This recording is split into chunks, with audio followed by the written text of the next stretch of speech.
اللہ دین اور جادو کا چراغ۔ ایک دفعہ کا ذکر ہے کہ ملک سمرقند میں ایک 9 عمر لڑکا رہتا تھا جس کا نام اللہ دین تھا۔ وہ بے حد غریب تھا اور اس کا باپ فوت ہو چکا تھا۔ وہ بڑا بہادر اور دلیر تھا مگر غربت نے اس کی خوبیوں پر پردہ ڈال رکھا تھا۔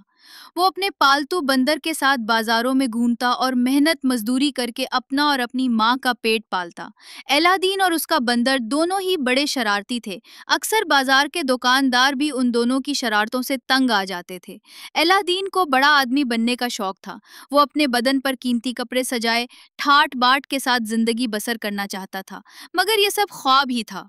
وہ بدن پر مختصر کپڑے پہنے چند درہم بمشکل کماتا جس میں 2 وقت کی روٹی ہی کھائی جا سکتی تھی۔ عمدہ لباس نہیں خریدا جا سکتا تھا۔ وہ اکثر بلند و بالا عمارتوں پر چڑھ جاتا، گھنٹوں وہاں بیٹھ کر حسرت بھری نگاہوں سے شہر کی عالیشان عمارتوں اور ان کے مکینوں کو دیکھتا رہتا۔ ملک سمرقند کا بادشاہ ابو داؤد بے حد ضعیف ہو چکا تھا اور اس کی ایک ہی بیٹی تھی جس کا نام شہزادی یاسمین تھا۔ وہ بڑی شوخ اور چنچل لڑکی تھی، ہر وقت کھیل کود کے تماشوں میں مصروف رہتی تھی۔ بادشاہ ابو داؤد یہ چاہتا تھا کہ جلد از جلد اس کی بیٹی کی شادی ہو جائے مگر یاسمین کو کوئی شہزادہ پسند ہی نہیں آتا تھا۔ اسے مہم جوئی کا بے حد شوق تھا۔ محل کی بلند و بالا دیواریں اسے قید خانہ لگتی تھیں۔ وہ ان در و دیوار سے باہر نکل کر کھلی فضا میں جانا چاہتی تھی اور لوگوں میں گل مل کر زندگی گزارنے کی خواہش مند تھی مگر اسے ایسا کرنے کی اجازت نہیں تھی کیونکہ وہ ایک شہزادی تھی۔ شہزادی یاسمین نے کئی بار اپنے باپ سے باہر کی دنیا دیکھنے کی اجازت طلب کی مگر ہر بار سے انکار ہی سننے کو ملتا۔ بادشاہ کو خوف تھا کہ محل سے باہر شہزادی غیر محفوظ ہوگی اور دشمن اسے نقصان پہنچانے میں دریغ نہیں کریں گے۔ شہزادی خود کو حل کی قیدی سمجھتی تھی اور تنہائی میں خوب رویا کرتی۔ بادشاہ کا ایک وزیر جعفر تھا جو نہایت مکار اور بدصورت شخص تھا۔ اس نے چکنی چیری باتوں سے بادشاہ کا دل موہ رکھا تھا۔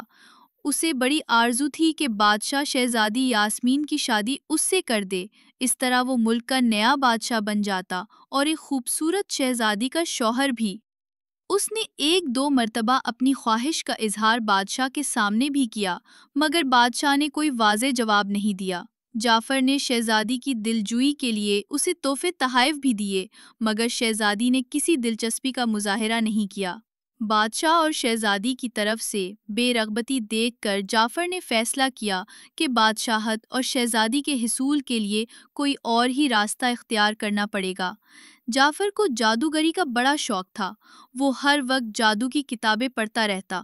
اس نے جادو کے ذریعے بادشاہ کو اپنی خواہش پر آمادہ کرنے کی کوشش کی مگر کچھ زیادہ کامیابی نہیں ہوئی۔ البتہ بادشاہ پہلے سے زیادہ اس کا خیال رکھنے لگا اور کئی مہربانیاں بھی کیں۔ ایک دن اسے ایک پرانی کتاب میں جادو کے ایک چراغ کا قصہ پڑھنے کو ملا جو شاہ جنات نے گہری غار میں دفن کر رکھا تھا۔ اس چراغ کے حصول سے اس کی تمام خواہشیں پوری ہو سکتی تھیں، لہٰذا وہ قصے کے مطابق کئی دنوں کا سفر کرتا ہوا گہری غار تک جا پہنچا اور اندر داخل ہونے کی کوشش کی۔ غار میں سے آگ کے شعلے نکلنے لگے جس پر وہ گھبرا کر باہر نکل آیا۔ اس نے اندر جانے کی کئی بار کوشش کی مگر ہر دفعہ ناکام رہا۔ اس نے اپنے تھیلے میں سے پرانی کتاب نکالی تاکہ وہ جادو کے چراغ کی کہانی دوبارہ پڑھے اور اندر جانے کا طریقہ تلاش کرے۔ کئی دن وہ غار کے دہانے پر بیٹھا کتاب کا مطالعہ کرتا رہا۔ بالآخر اسے اندر جانے کا راز معلوم ہو گیا۔ وہ واپس سمرقند آیا اور الہ دین نام کے لڑکے کو تلاش کرنے لگا۔ دن رات کی محنت بر آئی اور وہ الہ دین تک پہنچ گیا۔ وہ بوڑھے کو دیکھ کر حیران رہ گیا۔ جعفر نے اس کے سر پر ہاتھ پھیرا اور اس کے باپ کی خیریت دریافت کرنے لگا۔ الہ دین نے پوچھا کہ وہ کون ہے تو اس نے خود کو اس کا رشتہ دار ظاہر کیا جو دور دراز رہتا تھا۔ الہ دین اسے ساتھ لے کر گھر چلا آیا۔ جعفر نے الہ دین کی ماں کو کچھ تحفے دیے اور افسوس کیا کہ وہ پہلے کیوں نہ آ سکا۔ باتوں باتوں میں الہ دین کی ماں نے غربت کا حال سنایا اور جعفر سے درخواست کی کہ وہ الہ دین کو کہیں کام دلوا دے تاکہ ان کی زندگی آسانی سے بسر ہو سکے۔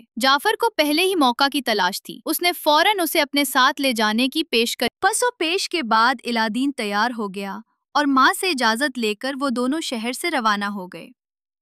الہ دین بوڑھے جعفر کے ساتھ نامعلوم منزل کی طرف سفر کرنے لگا۔ کئی دن کی مسافت طے کر کے وہ گہری غارت تک جا پہنچے۔ غار بے حد ڈراؤنا تھا، جسے دیکھ کر الادین خوف سے کانپنے لگا۔ جعفر نے اسے تسلی دی اور بتایا کہ یہاں سے گزرتے وقت اس نے قیمتی چراغ غار میں چھپا دیا تھا۔ وہ غار میں اتر کر وہ چراغ لے آئے تاکہ وہ آگے سفر جاری رکھ سکی۔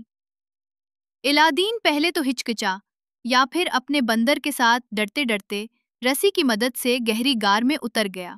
نیچے گہرا اندھیرا تھا اور راستہ سمجھائی نہیں دیتا تھا۔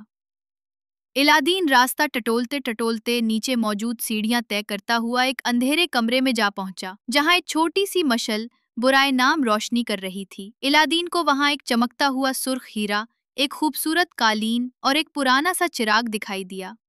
اس نے تینوں چیزیں اپنے قبضے میں لے لی اور واپس غار کے دہانے کی طرف لوٹ آیا۔ جعفر کو تو صرف چراغ کی ضرورت تھی۔ اس نے الادین کو کہا کہ وہ پہلے چراغ کو رسی سے باندھ دے تاکہ وہ اسے اوپر کھینچ لے۔ الادین نے کہا کہ وہ چراغ سمیت باہر آ جائے گا۔ وہ رسی پھینکے۔ جعفر دراصل الادین کو باہر نکالنا نہیں چاہتا تھا۔ اس نے جھنجھلا کر چراغ کا مطالبہ کیا۔ الادین کو اس کی نیت پر شک ہوا اور اس نے انکار کر دیا اور کہا کہ وہ پہلے رسی کے ساتھ باہر نکلے گا، پھر اس کا بندر چراغ سمیت باہر آئے گا۔ جعفر کو غصہ آ گیا اور اس نے غار پہ بھاری پتھر رکھ کر اس کا دہانہ بند کر دیا۔ الادین اب غار میں قید ہو چکا تھا۔